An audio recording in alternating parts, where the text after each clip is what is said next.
Hi everyone, welcome to week 3 of American Literature from the Civil War to present. My name is Helen Beth Driver, and as you probably know, I'm your instructor for this course. I know that all of you had an essay due last week. Note that those essays will be returned to you by Friday. Please take a look at my comments. They will help you with the essay you have due at the end of week 4. This week, though, you just have a lesson due, a forum response due, and some reading. So let's pull up the week 3 lesson.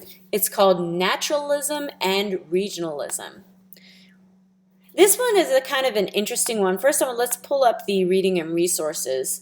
It's kind of a fun one because it shows man versus nature in a few of the works, and nature oftentimes wins out, and it also gives realistic depictions of the world around them.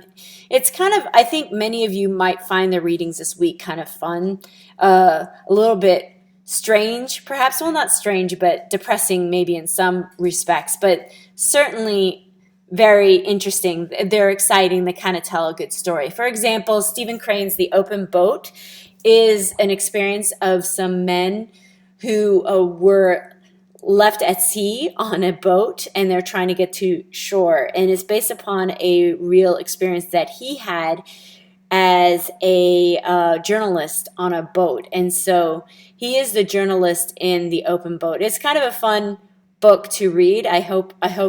Story to read. I hope you enjoy it. I know I do. In any case, the next one is Jack London's To Build a Fire.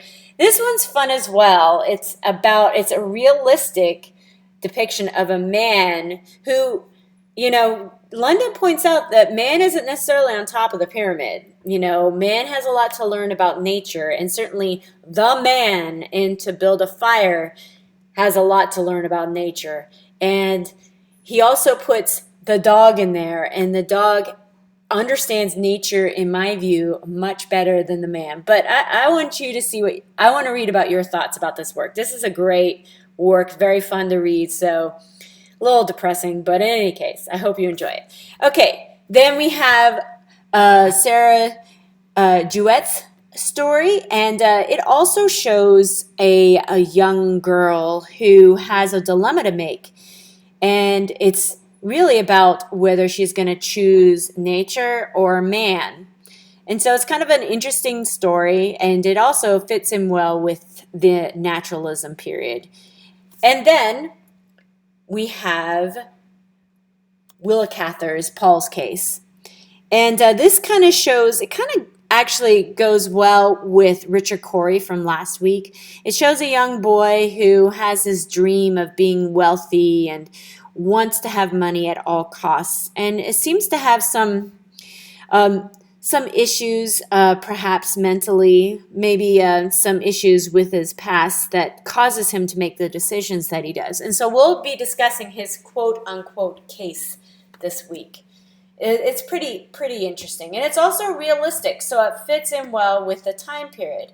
Now let's go ahead. I want you to read all of those in order to discuss the forum this week.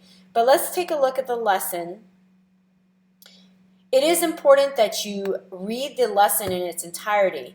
Now, I want you to know that this course goes chronological. So last week, we discussed the turn of the 20th century. And this week, we go a little bit like at the early part of the 20th century. And so that's when regionalism and naturalism comes into play. Regionalism, oftentimes, we kind of think of Twain a little bit. I don't know if you've read Huckleberry Finn or Tom Sawyer, but those are specific to a certain region, and the characters talk in the vernacular of that region. It's very realistic. It just gives you a good feel for what life was like in that particular part of the country. For example, if you think of Huckleberry Finn and the location on the Mississippi River and how those characters spoke, that's a good example of regionalism in a novel. So we're going to have Jewette's work short story, and that is also an example of regionalism as well. And she is located in New England. So, but it kind of gives you an idea of what life was like during that particular time period. So also I want you to read about her biography. I also want you to kind of look through the how to approach that particular work. And then also Willa Cather is kind of an interesting author, so read about her background as well. And she also wrote, I don't know if any of you read My Antonia. It's a great novel, but if you haven't, doesn't matter, because you're going to be covering Paul's case. And like I said before, that's a good example of regionalism as well, because it's located in the city and some of the issues that people face in the city. In the city you see all these different classes of wealth. And so you see someone from basically, I would say, maybe the middle class or lower middle class who desperately wants to be wealthy and desperately wants to fit in with that particular class. And so it's interesting to see how that happened to him and why he has that need. That's the case, basically. All right. Naturalism is a good example of that, would be Stephen Crane's Open Boat and how the power of nature affects man.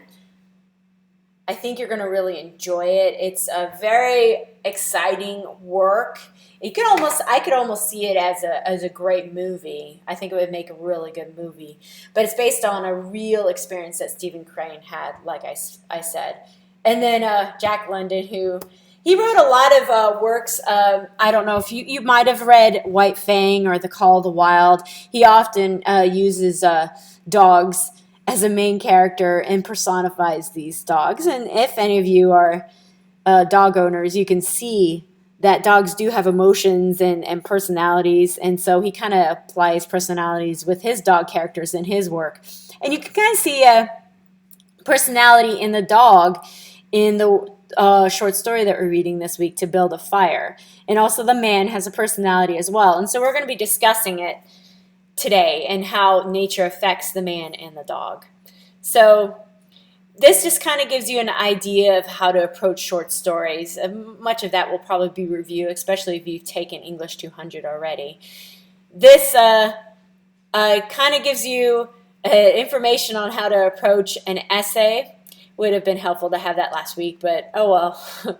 I'll help you too with my comments, and I promise that I will not be, I'm a little bit lenient with the first essay just because I know it's your first one, but it's important for you to read all of this and to read my comments to you on your essay, which I'll hand back to you this week.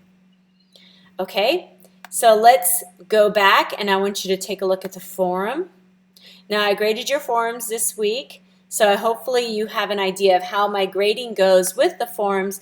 But again, I do want you to post by Wednesday, and then if you want a 76, which is a C, just do the minimum requirements. But if you're pushing for that A, and I know many of you are, I do expect a little more work in the forums. And so if you click on the description, it kind of gives you more detail about what the requirements are. Feel free to email me. Also take a look at my notes with the previous forums, and that will help you as well. Now, this is a Marxist reading. Note that it just is a basic comment on class structure. It's not necessarily pro-Marxism. It's just basically I want you to comment on the class structure.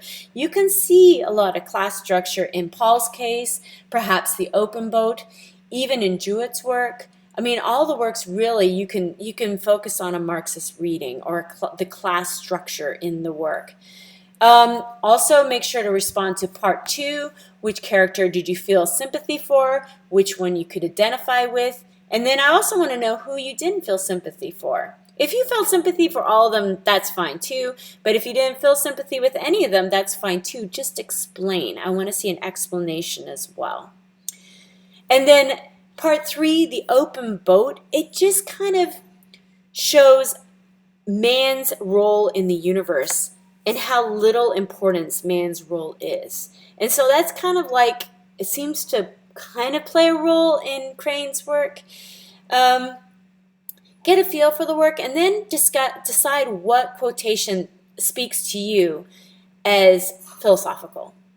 All right? and just explain why you think it's philosophical. In any case, that's it for this week's lesson.